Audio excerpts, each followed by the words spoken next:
Hello everyone, आज के lecture में हम देखेंगे preparation of alkyl halide. Alkyl halide को कैसे प्रिपेयर किया जाता है। Alkyl halide can be prepared by the following method. Alkyl halide जो होते हैं वो वेरियस टाइप के मेथड्स के द्वारा प्रिपेयर किए जाते हैं। तो यहाँ पे हम कुछ मेथड्स के बारे में देखेंगे। फर्स्ट मेथड जो है वो अल्कोहल के हेल्प से अल्काइल हैलाइड जो बनाए जाते हैं, ये बहुत ही इंपॉर्टेंट मेथड है। इसमें कई टाइप्स हैं। अल्कोहल जो है वो कुछ कंपाउंड्स के साथ, जैसे कि हैलोजन एसिड के साथ या फास्फोरस क्लोराइड्स के साथ रिएक्ट करके अल्काइल हैलाइड का फॉर्मेशन करते हैं। तो first type, alcohol react with halogen acid to form alkyl halide. Alcohol जो होते हैं वो हैलोजन एसिड के साथ रिएक्ट करके अल्काइल हैलाइड फॉर्मेशन करते हैं। अब यहाँ पे आपका है अल्कोहल, हैलोजन एसिड, प्रोडक्ट में आपका बन जा रहा है अल्काइल हैलाइड और वाटर बन जा रहा है। एग्जांपल में देखें तो हम यहाँ पे इथाइल अल्कोहल ले लिए हैं, हाइड्रोजन क्लोराइड ले लिए हैं और जिंक क्लोराइड के प्रेजेंस में प्रोडक्ट बन जा रहा है आपका इथाइल क्लोराइड और वाटर। अगर हम इस रिएक्शन की मैकेनिज्म करते हैं तो इस रिएक्शन को हम SN2 रिएक्शन कहते हैं, न्यूक्लियोफिलिक सब्स्टिट्यूशन रिएक्शन भी कहते हैं। क्यों न्यूक्लियोफिलिक सब्स्टिट्यूशन रिएक्शन कहते हैं अभी पता चल जाएगा। नेक्स्ट लेक्चर में हम SN2 और SN1 रिएक्शन के बारे में आपको बताएंगे कि दो तरह से न्यूक्लियोफिलिक सब्स्टिट्यूशन रिएक्शन होते हैं। एक होता है आपका SN1 और सेकंड जो होता है SN2। तो अगर ये बात करेंगे कि ये किस टाइप का न्यूक्लियोफिलिक सब्स्टिट्यूशन रिएक्शन है, तो SN2 रिएक्शन है। ये बहुत इंपॉर्टेंट है। मैग्नीशियम की बात करें, यहाँ पे अल्कोहल, ठीक है, ये अल्कोहल का फंक्शनल ग्रुप है OH और ये आपका है अल्काइल ग्रुप। अल्कोहल में जो ऑक्सीजन है इसके पास 2 लोन पेयर इलेक्ट्रॉन होते हैं। अगर आप बात करेंगे कि कैसे ये 2 लोन पेयर इलेक्ट्रॉन है, तो ऑक्सीजन के आउटर मोस्ट सेल में 6 इलेक्ट्रॉन होते हैं। अगर देखा जाए तो ऑक्सीजन के अराउंड 6 इलेक्ट्रॉन है। यहाँ 2 इलेक्ट्रॉन का यूज करके ऑक्सीजन बॉन्ड बना ले रहा है। एक इलेक्ट्रॉन हाइड्रोजन के साथ अटैच्ड है और एक इलेक्ट्रॉन R के साथ अटैच्ड है। तो इसके पास ये 2 लोन पेयर इलेक्ट्रॉन बच गए। अब यहाँ पे अगर HX की बात करते हैं, हाइड्रोजन यहाँ पे हम बात करें हैलोजन एसिड की बात करें, हाइड्रोजन और X मीन्स हैलोजन ग्रुप जो भी यहाँ पे अटैच्ड होगा आपका, अगर इन्हें हम सेपरेट करते हैं तो हाइड्रोजन के पास प्लस आ जाता है और हैलोजन ग्रुप के पास माइनस चार्ज आ जाता है। हैलोजन जो है नेगेटिव चार्ज कंटेन करता है। हाइड्रोजन यहाँ पे बहुत दुखी हो जाएगा भाई। दुखी इसलिए हो जाएगा, वो ये कहेगा कि मेरे पास ऊपर तो पॉजिटिव चार्ज है, मैं इसलिए मैं बहुत दुखी हूँ। तो ऑक्सीजन इसकी प्रॉब्लम सॉल्व करेगा। ऑक्सीजन कहेगा अच्छा कोई बात नहीं, तुम दुखी ना हो, हम तुम्हारी हेल्प कर देते हैं। तो ऑक्सीजन क्या करेगा, अपने लोन पेयर जो इसके पास इलेक्ट्रॉन होता है उसकी हेल्प से ये हाइड्रोजन को अपने से कनेक्ट करने की कोशिश करता है। कनेक्ट करने का मतलब उसे बॉन्ड बनाने का काम करता है। बॉन्ड बनाने से ये कि हाइड्रोजन का जो प्लस चार्ज होगा वो हट जाएगा। लेकिन ऑक्सीजन तो भलाई करने चला था, भलाई की कीमत इसे ही चुकानी पड़ गई ऑक्सीजन को पास। कैसे? हाइड्रोजन के ऊपर जो पॉजिटिव चार्ज था उसे तो हटा तो दिया, लेकिन ऑक्सीजन के पास क्या आ गया, पॉजिटिव चार्ज आ गया। भलाई करने चला था ना, खुद उसे भुगतना पड़ा, इसके पास आ गया पॉजिटिव चार्ज और इसको हम प्रोटोनेटेड अल्कोहल कहते हैं। अब ऑक्सीजन चिल्लाने लगा भाई, ये कहने लगा कि हम तो इलेक्ट्रोनेगेटिव हैं और हम अपने पास पॉजिटिव चार्ज नहीं रख सकते, हमारे पास तो नेगेटिव चार्ज होता है, पॉजिटिव चार्ज कैसे रखें। तो ये क्या करेगा, इसे कहेगा ये भाई मुझे बॉन्ड दो, मुझे बॉन्ड चाहिए, मुझे ये बॉन्ड चाहिए। इसलिए अगर ये बॉन्ड ले लेगा तो इसका पॉजिटिव चार्ज क्या हो जाएगा, हट जाएगा। तो यहाँ पे ये जो बॉन्ड होती है ब्रेक हो जाती है, ये बॉन्ड ऑक्सीजन के पास चली जाती है और ये वाटर मॉलिक्यूल के फॉर्म में बाहर निकल जाते हैं रिएक्शन में। अब बचा क्या, R+। उस रिएक्शन में अगर देखा जाए तो यहाँ पे हाइड्रोजन जो था वो सेपरेट हो गया था, ऑक्सीजन के साथ कंबाइन हो गया था। तो यहाँ से इनकी बॉन्ड की ब्रेक हो गई थी, तो बॉन्ड की ब्रेक हो गई थी तो ये अलग था। अब यही R+ के साथ कंबाइन होके अल्काइल हैलाइड का क्या करता है, फॉर्मेशन करता है। हम एग्जाम्पल में जो रिएक्शन लिए थे इथाइल अल्कोहल का, यहाँ पे हमने शॉर्टकट कर दिया, अल्काइल ग्रुप ले लिया HCl। अल्काइल अल्कोहल का जब हाइड्रोजन क्लोराइड एसिड के साथ रिएक्ट होता है तो वो जिंक क्लोराइड के प्रेजेंस में होता है। ठीक है, जिंक क्लोराइड के प्रेजेंस में होता है। ऐसा क्यों है? जिंक क्लोराइड जो है ये ये इलेक्ट्रॉन को डिमांड करते हैं, मीन्स इन्हें इलेक्ट्रॉन चाहिए, और ये सबसे बड़े दुश्मन होते हैं कार्बन और ऑक्सीजन बॉन्ड के। ठीक है, कार्बन और ऑक्सीजन जो है, अगर इनके बीच पे जो बॉन्ड होती है, मीन्स कार्बन ऑक्सीजन से जो अटैच बॉन्ड जो होता है वो इसके दुश्मन होता है, मीन्स ये इस बॉन्ड को ब्रेक करते हैं। तो यहाँ पे जिंक क्लोराइड का जो काम है, ये R और OH, यहाँ पे R मतलब यहाँ पे तो C अटैच्ड है, तो ये इसके दुश्मन है, तो ये क्या करते हैं, इसके बॉन्ड को ये ब्रेक करने का काम करते हैं।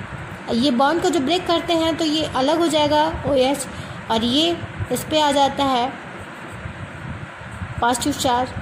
मान लीजिए हम एग्जांपल ले लिए, R की जगह CH3 ले लिए, पॉजिटिव चार्ज, और वही जाके क्लोरीन के साथ अटैच होके ये इस तरह से अल्काइल हैलाइड, या आप कह सकते हैं अल्काइल क्लोराइड या मिथाइल क्लोराइड का फॉर्मेशन करते हैं। जिंक क्लोराइड को हम ल्यूकास रिएजेंट कहते हैं, और ये जो रिएक्शन इसे हम ग्रुप रिएक्शन कहते हैं, ग्रुप रिएक्शन कहते हैं। ठीक है, ये इंपॉर्टेंट पार्ट है। अब हम बात करते हैं SN1 SN2 की बात करते हैं। तो देखिए SN2 जो रिएक्शन होता है वो प्राइमरी अल्कोहल में होता है, SN1 जो होता है वो टर्शियरी अल्कोहल में होते हैं। कैसे? अब बात करते हैं SN2 की। देखिए यहाँ पे जो न्यूक्लियोफिलिक होता है ना, न्यूक्लियोफिलिक, न्यूक्लियो का मतलब होता है न्यूक्लियस, न्यूक्लियस मतलब पॉजिटिव चार्ज, फिलिक का मतलब होता है लविंग, मतलब ये अटैच्ड होते हैं किससे? पॉजिटिव से। ठीक है, जो भी एटम पॉजिटिव चार्ज को कंटेन करते हैं तो उससे ये अटैच, जो भी आपके एटम होंगे निगेटिव होंगे, पॉजिटिव से कौन कनेक्ट होगा? निगेटिव। तो वो निगेटिव जो होंगे वो न्यूक्लियोफिलिक कहलाते हैं। जैसे कि अब हमने यहाँ पे रिएक्शन में देखा कि ये जो X है ये किससे कनेक्ट है? H+ से कनेक्ट है ना, तो ये न्यूक्लियोफिलिक हो जाता है, मतलब कि जो प्लस से क्या करे, वो करे, लब करे, या जो प्लस से क्या हो, अटैच्ड हो। ठीक है, तो यहाँ पे कौन प्लस से अटैच्ड है? ये ना अटैच्ड है, तो ये क्या हो जाएगा? न्यूक्लियोफिलिक। यहाँ भी अगर देखें तो ये OH भी किससे अटैच्ड है? R से, ये प्लस से अटैच्ड है, तो ये OH भी आपका क्या हो जाएगा? न्यूक्लियोफिलिक हो जाएगा। तो यहाँ पे जब एक न्यूक्लियोफिलिक जाता है रिएक्शन में, एक न्यूक्लियोफिलिक जाता है और दूसरा उसकी जगह, सब्स्टिट्यूशन का मतलब किसी की जगह ले लेना, तो न्यूक्लियोफिलिक जो होते हैं वो दूसरे न्यूक्लियोफिलिक की जगह जाके क्या हो जाता है? सब्स्टिट्यूट हो जाते हैं। इसी को न्यूक्लियोफिलिक सब्स्टिट्यूशन कहते हैं। तो यहाँ पे जब एक न्यूक्लियोफिलिक जा रहा होता है और दूसरा आ रहा होता है तो ये SN2 होता है। और SN1 कैसे? एक भाई चला गया वो, और उसके जगह पे जब वो चला गया तो उसके जगह पे कोई दूसरा न्यूक्लियोफिलिक जब आ गया तो वो SN1। और SN2 में मतलब भाई जा रहा है, अभी जा रहा है और एक आ रहा है उसकी जगह, तो ये SN2 होता है। लेकिन अगर देखा जाए SN2 ये क्यों प्राइमरी अल्कोहल में होता है? एक्चुअली हुआ क्या कि जो प्राइमरी अल्कोहल होते हैं यहाँ पे इलेक्ट्रॉन डेंसिटी कम होती है, मतलब कि जो भी न्यूक्लियोफिलिक यहाँ पे आएगा OH को हटाने के लिए, OH मतलब अगर यहाँ से हटेगा, ये न्यूक्लियोफिलिक है, OH हटेगा तो यहाँ पे दूसरा न्यूक्लियोफिलिक आएगा, तो ये उस दूसरे न्यूक्लियोफिलिक के आने का जो रास्ता है यहाँ पे बहुत आसान है, उसका रास्ता साफ है, वो आ सकता है यहाँ पे, मीन्स ये OH जाएगा और इसकी जगह पे कोई दूसरा न्यूक्लियोफिलिक आएगा। ठीक है, लेकिन टर्शियरी अल्कोहल में होता क्या है कि ये C, इससे 3 कार्बन अटैच होते हैं और हर एक तीन हाइड्रोजन से कनेक्ट होते हैं। तो यहाँ पे जो इलेक्ट्रॉन डेंसिटी जो होती है वो बहुत ज़्यादा होती है, इलेक्ट्रॉन डेंसिटी बहुत ज़्यादा होती है, और इलेक्ट्रॉन डेंसिटी होने के कारण जो न्यूक्लियोफिलिक आएगा यहाँ पे OH के जगह पे, उसे आने का रास्ता उसे नहीं मिलेगा, रास्ता मतलब उसके लिए साफ नहीं है। ठीक है भाई, क्यों आए? क्योंकि यहाँ पे ऑलरेडी इतनी ज़्यादा इलेक्ट्रॉन डेंसिटी है, इतना ज़्यादा इलेक्ट्रॉन क्लाउड है, तो भाई क्यों आए वो? उसका आने का तो कोई रास्ता नहीं है। बट प्राइमरी अल्कोहल में इलेक्ट्रॉन क्लाउड या इलेक्ट्रॉन डेंसिटी कम होती है टर्शियरी अल्कोहल के कंपेयर में, तो इसलिए एक न्यूक्लियोफिलिक जाता है, दूसरा आसानी से आ जाता है, लेकिन यहाँ पे नहीं होता है। इसीलिए यहाँ पे SN1 ये जब तक पूरी तरह से ये जाएगा नहीं तब तक इसकी जगह कोई आएगा नहीं, और यहाँ पे ये जाता है तब दूसरा यहाँ पे आ जाता है। तो इसलिए ये भी बहुत इंपॉर्टेंट पॉइंट है कि SN2 जो न्यूक्लियोफिलिक सब्स्टिट्यूशन रिएक्शन होता है SN2 वो प्राइमरी अल्कोहल में अकर करते हैं, और टर्शियरी अल्कोहल जो होते हैं वो आपके उसमें SN1 रिएक्शन। अब हम बात करते हैं रिएक्टिविटी ऑफ हैलोजन एसिड की। तो HI की रिएक्टिविटी सबसे ज़्यादा होती है, उससे कम HBr की, उससे कम HCl की, उससे कम HF की। क्यों? क्योंकि जब आप टॉप टू बॉटम आते हैं हैलोजन ग्रुप में, ऊपर आपका F है, मान लीजिए टॉप टू बॉटम आते हैं, तो एटॉमिक साइज एलिमेंट की जो होती है वो बढ़ती है।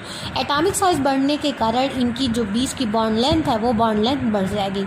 मीन्स कि हाइड्रोजन और आयोडाइड के बीच की जो बॉन्ड लेंथ है वो बॉन्ड लेंथ बढ़ जाएगी। HBr में कम, इसके कंपेयर में कम, इसके कंपेयर में HCl में कम और HF में कम। किसकी बात कर रहे हैं? बॉन्ड लेंथ की, ठीक है। और जिसकी बॉन्ड लेंथ ज़्यादा होती है उसकी बॉन्ड स्ट्रेंथ जो होती है वो कम होती है।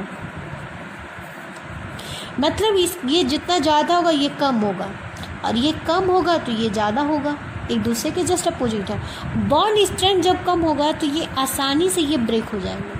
आसानी से जब ये ब्रेक हो जाएंगे तो ये जल्दी किसी से क्या कर लेंगे? रिएक्ट कर लेंगे। मीन्स कि जितनी जल्दी बॉन्ड की ब्रेकिंग होती है उतनी ही जल्दी वो क्या कर लेते हैं? रिएक्ट कर लेते हैं। यहाँ पे अगर HCl HF की बात करेंगे तो यहाँ पे इनकी बॉन्ड लेंथ जो है HI के कंपेयर में कम है, और कम होने के नाते इनकी यहाँ पे बॉन्ड की जो स्ट्रेंथ है वो ज़्यादा है। अब बॉन्ड की स्ट्रेंथ ज़्यादा होने के कारण आसानी से हाइड्रोजन और क्लोराइड के बीच की जो बॉन्ड होती है वो आसानी से ब्रेक नहीं होती है, और जब आसानी से ब्रेक नहीं होगी तो ये जल्दी रिएक्ट नहीं करते हैं। तो अगर हम बात करें कि हैलोजन एसिड में सबसे ज़्यादा रिएक्टिव कौन है, तो भाई HI है। ये समझ में आ गया। अल्कोहल की बात करें, 3 तरह के अल्कोहल होते हैं, टर्शियरी अल्कोहल, सेकेंडरी अल्कोहल और प्राइमरी अल्कोहल। तो इसमें से बहुत ज़्यादा कौन रिएक्टिव है, तो वो टर्शियरी अल्कोहल, उससे कम सेकेंडरी, उससे कम प्राइमरी। क्यों? क्योंकि देखें तो ये कार्बन जो है वो 3 कार्बन से अटैच्ड है, और हर एक कार्बन 3 हाइड्रोजन से। तो यहाँ पे इलेक्ट्रॉन क्लाउड या इलेक्ट्रॉन डेंसिटी बहुत ज़्यादा है। अब इलेक्ट्रॉन डेंसिटी इलेक्ट्रॉन क्लाउड के ज़्यादा होने के कारण ये कहेगा भाई तेरी ज़रूरत नहीं, तू जा यहाँ से, तेरी ज़रूरत नहीं है, क्योंकि ऑलरेडी मेरे पास इतने ज़्यादा इलेक्ट्रॉन है कि भाई तेरी ज़रूरत नहीं है। तो इसे हटा देगा, ये कार्बन जो होंगे ये इसे हटा देंगे। और जब इसे हटा देंगे, हटाने का मतलब क्यों?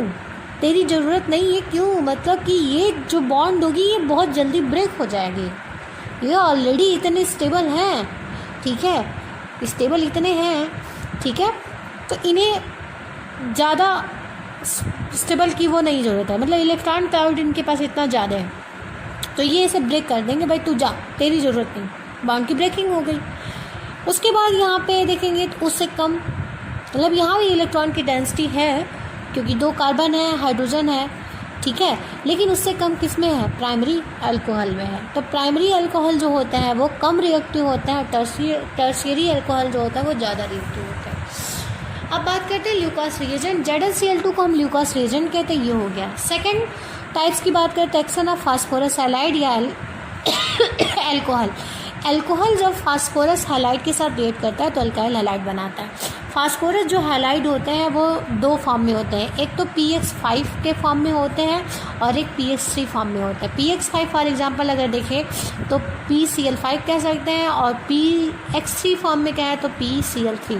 अब यहाँ पे देखिए आपका ये इथाइल अल्कोहल है, PCl5 के साथ रिएक्ट करता है तो यहाँ आपका इथाइल क्लोराइड बन जाता है। लेकिन और यहाँ पे देखिए इथाइल अल्कोहल जब आपका फास्फोरस ब्रोमाइड, यहाँ पे हम चेंज कर सकते हैं X को, Cl Br कुछ भी ले सकते हैं, तो ये PX3 के फॉर्म में है, तो यहाँ पे कुछ अलग प्रोडक्ट बन रहा है। अब कैसे देखिए, PCl5। स्टूडेंट अगर हम इस रिएक्शन को देखें तो यहाँ पे हमने इथाइल की जगह पे हमने R यहाँ पे सपोज कर लिया है, ठीक है, शॉर्ट करने के लिए हमने यहाँ पे R सपोज कर लिया। अब चलते हैं कि कैसे ये PCl5 ये प्रोडक्ट कैसे फॉर्म हो गया। आपको जल्दी लर्न नहीं होगा तो इसका एक शॉर्टकट तरीका है। देखिए फास्फोरस जो पेंटाक्लोराइड है इसके पास 5 क्लोरीन है, और यहाँ पे हम एल्काइल इथाइल की जगह पे हमने R ग्रुप ले लिया तो ROH, ठीक है, ये अल्कोहल है। अब हुआ क्या कि R को हम एक क्लोरीन दे दें, फास्फोरस के पास 5 क्लोरीन है तो एक क्लोरीन हम R को दे देंगे और एक क्लोरीन हाइड्रोजन को दे दिए, तो R जो है एक क्लोरीन लेके क्या बन गया RCl, हाइड्रोजन एक क्लोरीन लेके क्या बना लिया HCl। अब 3 क्लोरीन बचे तो ये 3 क्लोरीन हम किसे दे देंगे ऑक्सीजन। तो फास्फोरस भी बचा तो फास्फोरस को भी हम उठा करके किसे दे देंगे ऑक्सीजन। तो यहाँ पे आपका बन जाएगा POCl3। हमने ऑक्सीजन को कितने क्लोरीन दी थी 3 और ऑक्सीजन को हमने क्या दिया था फास्फोरस दिया था, तो बन गया POCl3। तो इस तरह से ये रिएक्शन में आपका ये प्रोडक्ट बन जाता है। R की जगह पे आप कोई भी एग्जाम्पल के बेस पे कोई भी आप ले सकते हैं, चाहे CH3 ले सकते हैं, चाहे CH3 CH2 ले सकते हैं। सेकंड बात करते हैं CH3OH PBr3 CH3 CH2 PBr H3PO3। अब देखिए यहाँ पे तो मुश्किल है भाई, यहाँ पे तो 5 क्लोरीन थे तो हमने डिवाइड कर दिया, बांट दिया, बट यहाँ पे 3 ब्रोमीन है, कैसे हम बांटेंगे। यहाँ पे अगर क्लोरीन भी रहता तो भी देखिए। अब हमें करना क्या है कि हम यहाँ पे 3 एल्कोहल लेंगे, मतलब 3 एल्काइल अल्कोहल लेंगे, 3 एल्काइल अल्कोहल लेंगे, ठीक है। अब यहाँ पे जब करेंगे तो 3 जब एल्काइल अल्कोहल लेंगे तो यहाँ पे देखिए R जो है वो 3 हो जाएगा। तो 3 R होगा तो ये तीनों जो फास्फोरस के जो है Br जो है, ये हम तीनों Br उठा करके किसको दे देंगे R को दे देंगे। तो इस तरह से हमारा बन जाता है RBr, ठीक। अब बचा हमारे 3 ऑक्सीजन और 3 हाइड्रोजन और अकेला बचा है फास्फोरस। तो एक फास्फोरस 3 ऑक्सीजन और 3 हाइड्रोजन मिलके क्या बना लिए H3PO3 बना लिए। तो इस तरह से अगर आप देखें कि फास्फोरस हैलाइड के साथ अल्कोहल प्रोडक्ट बना लेता है, PCl5 के साथ करेगा तो ये प्रोडक्ट बनाता है, और जो PBr3 या PCl3 के साथ रिएक्ट करता है तो आपका ये प्रोडक्ट बनता है। तो हमेशा याद है प्रोडक्ट को मिक्स मत करिएगा। मीन्स कि अगर आपका आता है तो अगर आप अल्कोहल का PCl3 के साथ रिएक्ट करा रहे हैं तो आप ये प्रोडक्ट नहीं बनाएंगे, आप ये प्रोडक्ट बनाएंगे। इसलिए मैंने शॉर्टकट ट्रिक आपको बता दिया कि किस तरह से आप ये इस चीज़ को लर्न कर सकते हैं। नेक्स्ट लेक्चर में हम नेक्स्ट रिएक्शन की बात करेंगे कि कैसे अल्काइल हैलाइड को प्रिपेयर किया जाता है।